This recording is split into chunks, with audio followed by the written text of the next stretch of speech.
Saudaraku yang terkasih di dalam nama Tuhan Yesus Kristus, puji syukur kepada Tuhan karena pada hari ini kita bertemu kembali untuk bersama-sama merenungkan firman Tuhan.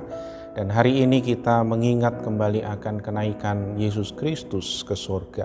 Dan sebelum kita merenungkan firman Tuhan sebagai dasar bagi kehidupan kita, pada saat ini mari kita bersama-sama berdoa. Tuhan Yesus, terima kasih, kami bersyukur karena kami punya Tuhan yang sungguh besar dan berkuasa baik di sorga maupun di bumi. Sehingga pada saat ini kami bisa bersama-sama di dalam kasih dan kemurahan Tuhan untuk merenungkan firman Tuhan sebagai dasar bagi kehidupan kami, dan juga kami bisa mengingat akan kenaikan Yesus Kristus ke surga. Kami percaya Tuhan menolong kami semua sehingga kami mendapatkan berkat dan pengajaran yang baik melalui firman Tuhan yang kami renungkan pada hari ini. Terpujilah namamu, dalam nama Yesus kami berdoa dan bersyukur. Amin. Saudara yang terkasih dalam Tuhan, hari ini kita akan merenungkan firman Tuhan dari Kisah Para Rasul pasal 1, ayat 1 sampai ayat yang ke-11. Kisah Para Rasul pasal yang pertama ayat 1 sampai ayat yang ke-11. Saya akan membacakan untuk kita semua. Hai Theophilus, dalam bukuku yang pertama, aku menulis tentang segala sesuatu yang dikerjakan dan diajarkan Yesus sampai pada hari ia terangkat. Sebelum itu ia telah memberi perintahnya oleh Roh Kudus kepada rasul-rasul yang dipimpinnya. Kepada mereka ia menunjukkan dirinya setelah penderitaannya selesai, dan dengan banyak tanda ia membuktikan bahwa ia hidup. Sebab selama 40 hari ia berulang-ulang menampakkan diri dan berbicara kepada mereka tentang kerajaan Allah.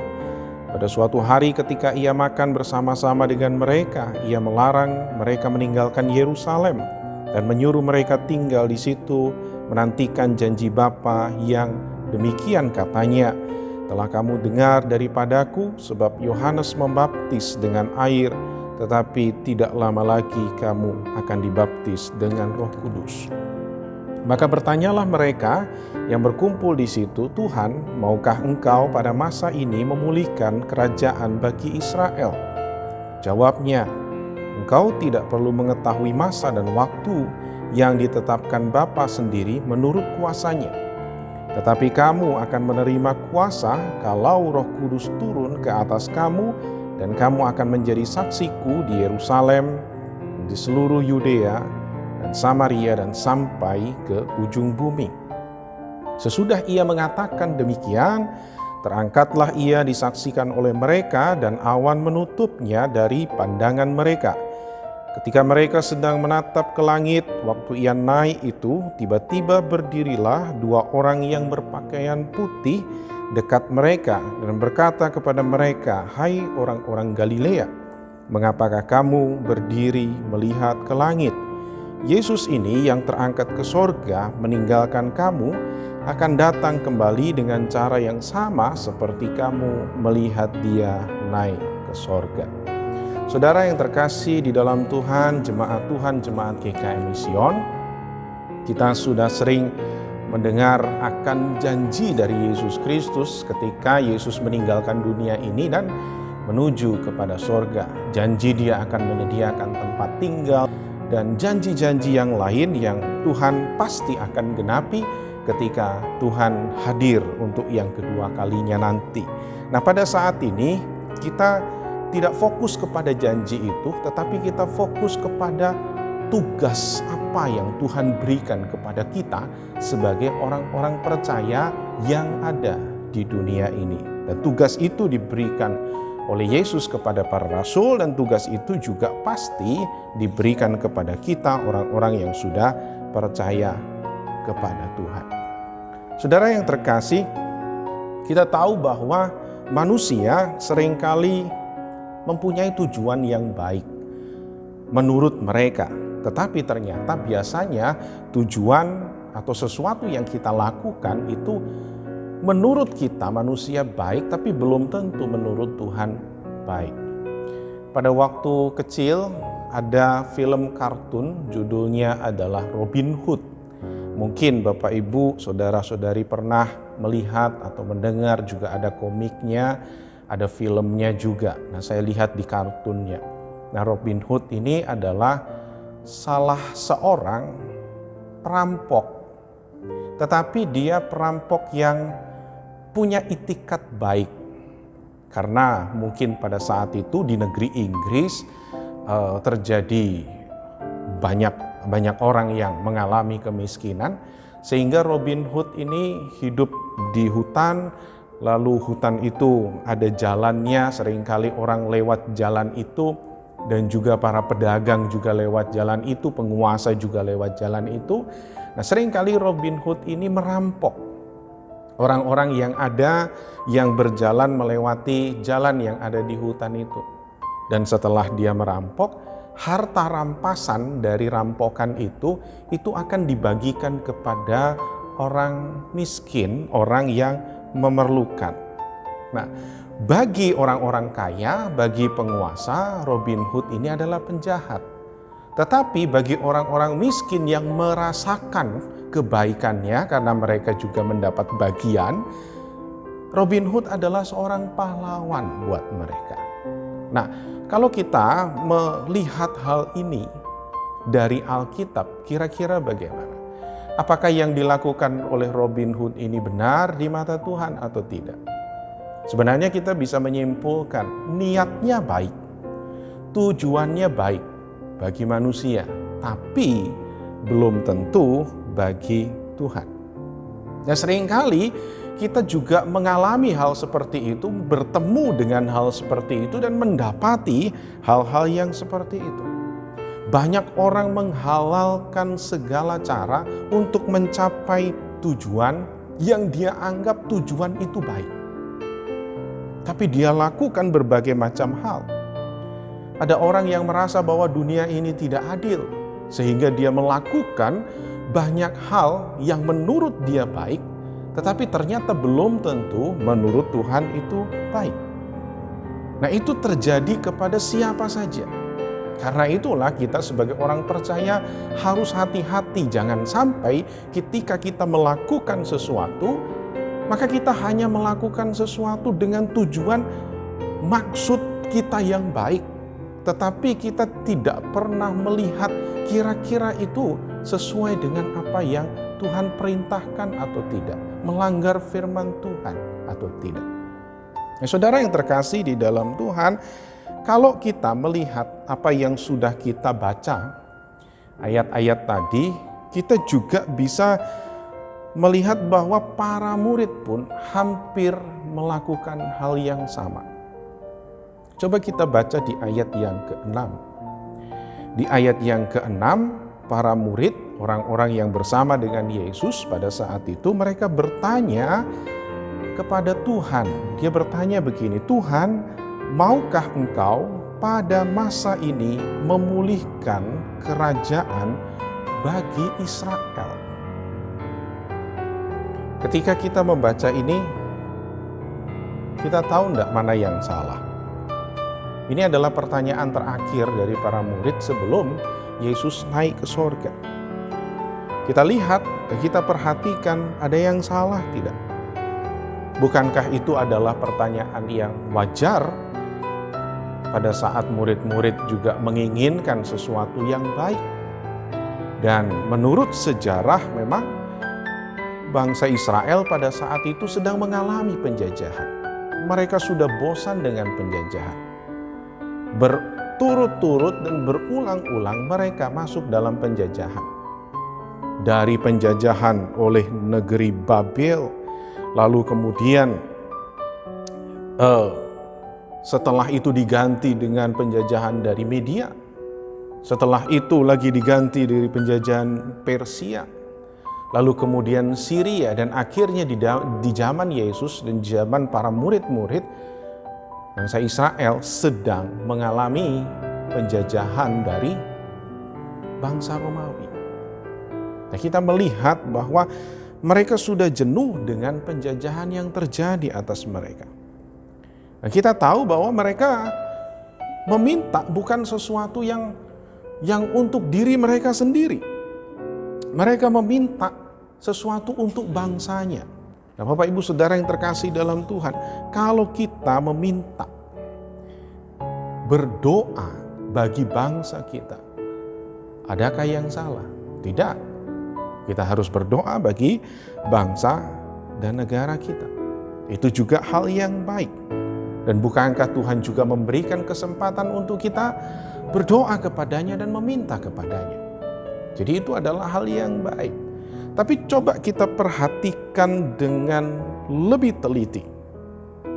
Kalau kita membaca keseluruhan dari ayat 1, bahkan dari kitab Lukas, di pasal-pasal yang terakhir, kita akan melihat ada sesuatu yang aneh yang murid-murid ini sampaikan. Permintaan mereka, kalau kita tahu nanti kita akan lihat agak aneh.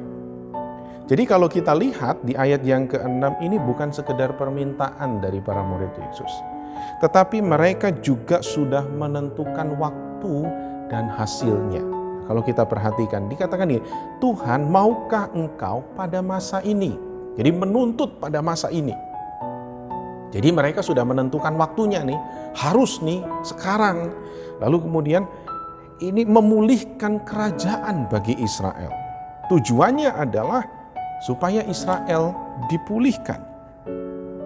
Nah, kalau kita lihat dan perhatikan dengan baik-baik, apa yang mereka minta dan apa yang mereka pikirkan adalah pemulihan kerajaan yang ada di dunia ini. Padahal yang Yesus inginkan bukan itu, tetapi murid mencoba untuk meminta sesuatu yang bukan kehendak Yesus. Nah, kita lihat apa sebenarnya kehendak Yesus. Jadi kita lihat apa yang Tuhan ajarkan ternyata berbeda dengan apa yang para murid pikirkan. Jadi terjadi miskomunikasi, komunikasi nggak nyambung. Padahal kalau kita lihat Yesus mengajar murid-muridnya begitu seriusnya, berbagi hidup dengan mereka, ternyata para murid-murid belum bisa memahami apa tujuan Yesus yang sebenarnya untuk datang ke dunia. Di ayat yang ketiga coba kita perhatikan. Kepada mereka, Yesus menunjukkan dirinya setelah penderitaannya selesai dan dengan banyak tanda ia membuktikan bahwa ia hidup. Sebab selama 40 hari ia berulang-ulang menampakkan diri dan berbicara kepada mereka tentang kerajaan Allah. Jadi selama 40 hari setelah Yesus bangkit dari antara orang mati, berulang-ulang yang diajarkan oleh Yesus adalah kerajaan Allah, bukan kerajaan yang ada di dunia. Coba Bapak Ibu Saudara perhatikan betapa tidak nyambungnya Yesus mengajarkan hal rohani, murid-muridnya memikirkan hal-hal yang duniawi. Berarti tidak nyambung. Nah, kalau tidak nyambung, ada sesuatu yang salah. Dan itu yang harus diperbaiki. Nah, kalau kita lihat juga di dalam kitab Lukas, pasal 24 ayat 44 sampai ayat yang ke-45. Saya akan membacakan untuk kita semua. Dikatakan bahwa di Lukas 24 ayat 44 sampai 45, ia berkata kepada mereka, inilah perkataanku yang telah kukatakan kepadamu ketika aku masih bersama-sama dengan kamu, yakni bahwa harus digenapi semua yang ada tertulis tentang aku dalam kitab Taurat Musa dan kitab Nabi-Nabi dan kitab Mazmur. Lalu Yesus membuka pikiran mereka sehingga mereka mengerti kitab suci. Bayangkan di Lukas, Tuhan Yesus membuka pikiran mereka sehingga mereka mengerti kitab suci. Di Kisah Para Rasul dikatakan Yesus menampakkan diri berulang-ulang dan dia mengajarkan tentang kerajaan Allah. Jadi kesimpulannya bagaimana? Sudah tahu tentang kitab suci, diajarkan tentang kerajaan Allah, dan mereka mendapatkan tugas untuk menjadi saksi dan memberitakan kerajaan Allah, tapi justru mereka menginginkan kerajaan dunia. Saudara yang terkasih dalam Tuhan, apakah kita juga sering melakukan hal ini? Apakah kita juga sering lebih memikirkan apa yang baik untuk kita dan bukan memikirkan apa yang benar menurut Yesus? Kalau hal itu terjadi pada diri kita, maka betapa berbahayanya kita. Karena itu kita tetap berjaga-jaga dan waspada. Kenapa kita harus berjaga-jaga dan waspada? Saudara yang terkasih, jangan sampai pikiran-pikiran kita disamarkan atau tersamarkan oleh dunia ini. Kita tahu bahwa dunia ini jahat. Kita tahu bahwa dunia ini penuh dengan ketidakbaikan di dalamnya. Tetapi yang juga harus kita tahu adalah dunia ini bukan menampakkan kejahatannya, tetapi banyak juga menampakkan wajah yang baik dan santun. Kita perhatikan ajaran-ajaran yang berkeliaran di dunia ini yang bukan dari Yesus. Ada banyak ajaran yang bukan dari Yesus yang ada di dunia ini. Mereka menggambarkan dan mengajarkan tentang moral yang baik. Tapi belum tentu itu benar di hadapan Tuhan. Bisa jadi itu justru menyesatkan. Dan seringkali pengajaran-pengajaran itu juga menarik bagi orang-orang Kristen yang statusnya sebagai anak-anak Tuhan, dan mereka lebih mementingkan kebaikan moral daripada kebenaran firman Tuhan. Nah, itu yang terjadi. Nah, kita sering lihat di YouTube ada inspirasi kebaikan, ada kata-kata baik, kata-kata bijak, entah itu siapa saja orang-orang tokoh-tokoh yang bukan orang Kristen, bukan orang percaya, bukan dari Alkitab, tapi itu ketika kita membacanya, wah, aku jadi dikuatkan, aku jadi terharu, aku jadi semakin termotivasi. Bukankah itu juga ada? Ada kata-kata bijak yang beredar begitu banyak di media sosial. Dan itu kemudian kita bagikan kepada orang lain, padahal itu bukan dari Alkitab dan bukan dari ajaran Yesus. Apakah itu baik? Iya, baik. Tetapi yang harus kita sadari, saudara yang terkasih dalam Tuhan, Alkitab kita di dalamnya memuat standar moral yang paling tinggi di dunia ini. Kalau Alkitab kita mempunyai standar moral yang sangat tinggi, kenapa kita harus cari standar moral yang lain? Buktinya apa kalau Alkitab kita adalah Alkitab yang mempunyai standar moral yang paling tinggi? Saudara yang terkasih dalam Tuhan, di dalam dunia ini tidak ada yang mengajarkan tentang kasihilah musuhmu kecuali di dalam Alkitab. Tidak ada yang mengajarkan berdoa untuk orang yang menganiaya kamu. Tidak ada yang mengajarkan mengampuni mereka yang bersalah. Jadi itu adalah standar moral yang tinggi yang Tuhan sendiri ajarkan. Kalau kitab kita kaya dengan standar moral dan kebaikan yang tinggi, kenapa kita perlu standar moral yang lain di luar Alkitab? Walaupun itu baik. Tapi kenapa kita tidak justru lebih berpegang kepada firman Tuhan? Saudara yang terkasih dalam Tuhan, selain itu, apa yang harus kita perhatikan?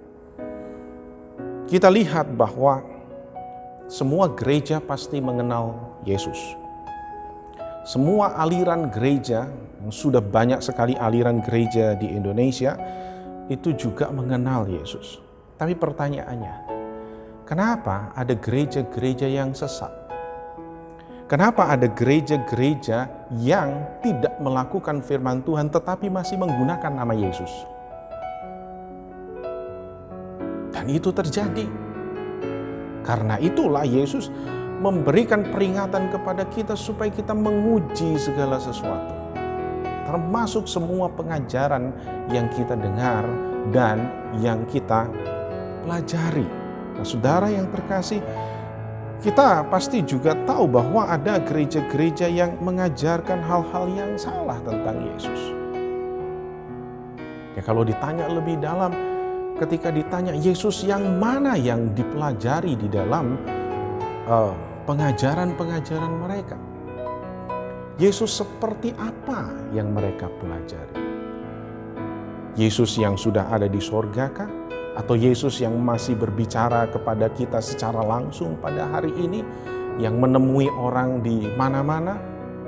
Nah, kita harus semakin hari semakin mendalami dan meneliti akan hal itu supaya kita tahu siapa yang Yesus yang benar-benar kita kenal. Saudara yang terkasih di dalam Tuhan, kalau kita tanya, apakah saudara kenal dengan pasangan saudara? Kenal dengan suami atau istri? Kenal dengan anak-anak? Jawabannya apa? Pasti kenal. Tapi pertanyaan selanjutnya, kenapa kalau sudah kenal masih sering bertengkar dan berantem? Apa jawabannya?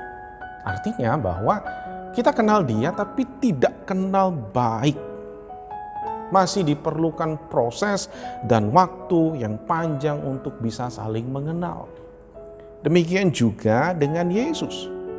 Apakah kita benar-benar kenal siapa Yesus? Mungkin kita tahu Yesus juru selamat, dia Mesias, dia Raja. Tetapi Mesias yang seperti apa? Raja yang bagaimana? Juru selamat yang memberikan apa kepada kita? Nah, itu yang harus kita kenal dengan sungguh-sungguh. Nah, kalau kita bandingkan dengan apa yang murid lakukan, kalau kita lihat kira-kira yang lebih kenal Yesus siapa? Kita atau murid-murid Yesus? Pasti yang lebih kenal Yesus adalah murid-murid Yesus yang selama kurang lebih 3,5 tahun mereka bersama-sama dengan Yesus, diajar oleh Yesus, hidup bersama dengan Yesus, dan mendapatkan berbagai macam pengalaman bersama dengan Yesus. Tapi kenapa murid-murid Yesus masih mempertanyakan tentang kerajaan Israel? Padahal yang diajarkan kepada mereka adalah kerajaan Allah. Jadi kita bandingkan, murid-murid saja yang bersama-sama dengan Yesus bisa salah mengenal Yesus dengan baik. Apalagi kita, jika kita tidak berhati-hati dan bersungguh-sungguh untuk mengenal Yesus. Apalagi ditambah dengan perkataan Yesus yang berkata bahwa di hari-hari akhir akan datang Mesias-Mesias palsu yang menggunakan nama Dia dengan melakukan berbagai macam hal yang spektakuler. Makinlah orang-orang percaya harusnya makin mendalami firman Tuhan supaya tahu dan bisa memilah dengan baik. Nah, apa yang harus kita kerjakan? Saudara yang terkasih dalam Tuhan, ajaran Yesus sudah lengkap. Kita bisa mempelajari ajaran Yesus di dalam Alkitab. Sudah lengkap dari Kejadian sampai Wahyu. Bahkan saya juga mencoba untuk menerangkan Alkitab ini secara sistematis melalui jelajah Perjanjian Baru. Supaya kita tahu, Bapak Ibu Saudara saya ajak untuk kita mendalami Alkitab firman Tuhan secara lebih objektif. Supaya apa? Supaya kita tidak bingung dengan berbagai macam pengajaran yang ada di sekitar kita. Pengajaran itu bisa dari sekeliling kita, pengajaran itu bisa dari tradisi orang tua kita, bisa juga dari kebiasaan kita yang mempengaruhi kita lebih daripada nilai-nilai yang ada di dalam Alkitab.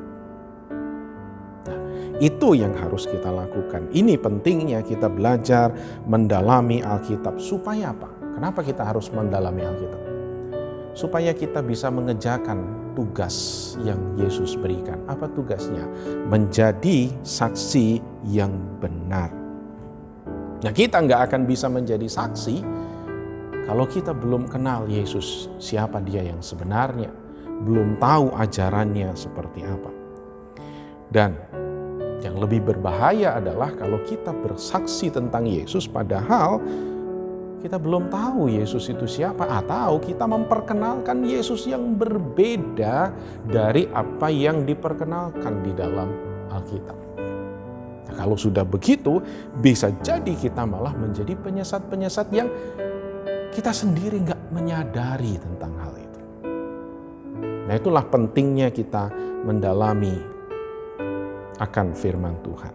Nah, peristiwa kenaikan Yesus Kristus ke sorga ini adalah peristiwa yang spektakuler, yang luar biasa, yang tidak semua orang bisa melihatnya. Karena itu, murid-murid memandangi Yesus sedang terangkat ke sorga. Mereka punya perasaan atau pikiran yang berkecamuk di dalamnya. Ketika mereka bisa memandang ke langit, pada saat itulah mereka melihat, ya, di satu sisi mereka sedih karena mereka harus terpisah dengan orang yang mereka kasih, tapi di sisi lain mereka bisa melihat ada sesuatu yang spektakuler terjadi. Tiba-tiba Yesus naik, terangkat ke awan-awan, ke langit, dan kemudian hilang. Ketika Yesus hilang, mereka masih melihat ke atas. Entah apa yang mereka pikirkan pada saat itu. Mungkin mereka sedih, tapi bisa juga berarti mereka sedang mengagumi, menikmati sesuatu yang sedang terjadi pada saat itu. Tapi yang harus kita lakukan, jangan hanya sekedar memandangi, jangan hanya sekedar bersedih, atau jangan hanya sekedar mengagumi apa yang terjadi pada saat itu. Ada tugas yang harus kita lakukan setelah itu, yaitu memberitakan Injil Kerajaan Tuhan dan menjadi saksinya. Tapi harus diingat, sebelum kita menjadi saksi Yesus Kristus, maka kita harus mengenal Yesus yang akan kita saksikan, yang akan kita beritakan. Apa yang bisa kita lakukan supaya kita bisa menjadi saksinya? Itu tugas kita. Jadi hari ini kita tidak melihat janjinya, tapi apa yang harus kita lakukan di dunia ini. Sesuatu yang mungkin sangat sederhana yang bisa kita lakukan untuk menjadi saksi Kristus. Yang pertama yang harus kita persiapkan adalah kenali Dia dengan baik, kenali Yesus dengan baik, mulai cintai firman Tuhan. Saya sering berkata bahwa orang yang suka dengan bola, di mana-mana dia akan ceritakan tentang bola itu. Bagaimana dia bisa menceritakan bola itu? Karena dia mencari tahu klubnya, pertandingannya, dan lain sebagainya. Dia cari tahu. Kalau zaman dulu dia cari buletin tentang bola. Dia cari berita-berita tentang bola. Dan akhirnya dia bisa menceritakan kepada orang lain dan ketemu dengan orang yang sama-sama suka bola, maka akan terjadi pembicaraan yang sangat enak. Yang demikian juga dengan ketika kita menyaksikan Yesus Kristus. Ketika kita tahu dengan sungguh-sungguh, kenal dari mana? Karena kita baca Alkitab, karena kita menggali kebenaran firman Tuhan. Maka kemana-mana kita akan menyaksikan akan Yesus. Kita bisa menyaksikan lewat perkataan kita, tapi kita juga bisa menyaksikan lewat kehidupan kita yang benar-benar diubahkan oleh Yesus. Sehingga orang bisa melihat, loh kok dia berubah. Karena apa? Karena dia sudah diselamatkan oleh Yesus. Jadi persiapkan itu. Lalu kemudian yang kedua, bersaksilah mulai dari orang-orang yang paling dekat dengan kita. Keluarga kita, suami, istri, anak. Orang tua yang belum percaya kepada Yesus Kristus. Melalui apa? Bisa melalui perkataan kita, bisa juga melalui perbuatan kita. Dua-duanya kita lakukan. Perbuatan kita berubah menjadi lebih baik sehingga orang melihat Kristus di dalam kita, dan juga ditambah dengan perkataan kita yang sesuai dengan firman Tuhan. Yang ketiga, yang paling gampang bagaimana kita bersaksi adalah bersaksi kepada anak-anak kecil, kepada anak-anak kita yang masih kecil, kalau kita belum punya anak, kepada ponakan-ponakan kita yang masih kecil. Apa yang kita lakukan kepada mereka? Cerita tentang firman Tuhan, cerita tentang Alkitab, cerita tentang Yesus, cerita tentang kuasa Kristus, cerita tentang keselamatan yang Yesus berikan kepada mereka, anak-anak kecil itu. Kenapa kepada anak-anak kecil? Saudara yang terkasih dalam Tuhan, sebelum anak-anak itu tumbuh besar, sebelum mereka mulai diperkenalkan dengan Tuhan-Tuhan lain yang dipercaya oleh orang-orang lain di sekitarnya, mereka harusnya mengenal Tuhan mereka, harus mengenal Yesus mereka. Karena kalau mereka sudah SD, apalagi SMP atau SMA, lalu kemudian ada pengajaran tentang teori evolusi yang katanya Tuhan tidak menciptakan manusia seperti yang ada di dalam Alkitab. Atau ada orang-orang lain yang memperkenalkan Tuhan mereka yang berbeda dengan Tuhan yang ada di Alkitab. Jadi mereka sudah punya pondasi, mereka sudah punya dasar yang teguh sejak kecil, sehingga ketika mereka tumbuh besar, mereka juga akan dikuatkan dengan hal itu. Ya, kita lihat dari kepercayaan dan agama-agama lain, dari sejak kecil mereka sudah dididik dengan begitu rupa sehingga mereka fanatik dengan agama mereka. Kenapa kita tidak melakukan hal itu? Banyak di antara mereka yang berhasil. Mereka kuat di dalam pengetahuan agama mereka. Walaupun mungkin itu salah, tapi itu sudah dididik sejak kecil. Kenapa kita tidak? Bagaimana dengan anak-anak kita? Bagaimana dengan sekolah minggu yang ada di dalam gereja kita? Kita punya pelayanan-pelayanan anak dan di sanalah kita mendasari mereka supaya mereka bisa mengenal Yesus Tuhan sejak dari kecil. Sehingga ketika mereka dewasa, ketemu dengan banyak orang, ketemu dengan banyak pengajaran, ketemu dengan orang yang memperkenalkan Tuhan mereka, maka mereka tetap kuat, mereka tetap teguh, mereka menjadi generasi-generasi Kristen yang tahu benar dan mengerti siapa yang mereka sembah. Jadi bagaimana dengan kita di dalam keluarga kita? Kita tidak perlu mempunyai impian, saya mau bersaksi di tempat terpencil, saya mau bersaksi ke luar negeri, saya mau bersaksi ke tempat-tempat yang lain. Tidak masalah. Tidak apa-apa kita punya impian itu. Tetapi ladang-ladang yang ada di sekitar kita, itulah yang harus kita garap. Itulah tugas kita. Tapi sebelumnya, maka kenallah Yesus yang akan kita saksikan itu. Nah, kalau kita mengenal Yesus, hidup kita akan damai dan kita juga akan damai untuk memberitahukan itu kepada banyak orang. Walaupun kondisinya seperti ini, baik atau tidak baik waktunya, justru kondisi seperti ini akan mendorong kita harusnya untuk lebih giat menjadi saksi. Harus seimbang, perbuatan kita juga ada dan perkataan kita juga ada. Tuhan Yesus memberkati, tetap semangat. Mari kita berdoa. Terima kasih Tuhan, hari ini kami bersyukur, kami mengingat akan Yesus yang sudah naik ke sorga, dan saatnya tugas kami untuk kami mengenal Yesus kami, Tuhan kami dan Juru Selamat kami dengan sungguh-sungguh, seutuhnya dan sepenuhnya. Dan ketika kami mengenal Yesus secara pribadi dan kami tahu akan kehendak Yesus, saatnya kami harus bersaksi kepada orang lain, kepada orang-orang di sekitar kami, kepada orang-orang yang kami kasih yang saat ini belum percaya kepada Yesus, supaya mereka juga mengalami hal yang sama dengan kami. Mereka bertobat dan percaya kepada Yesus, orang yang lahir baru dan akhirnya diselamatkan. Terima kasih Tuhan, kami percaya Tuhan menolong kami. Dalam nama Yesus kami berdoa dan bersyukur. Amin. Tetap sehat, Tuhan Yesus memberkati.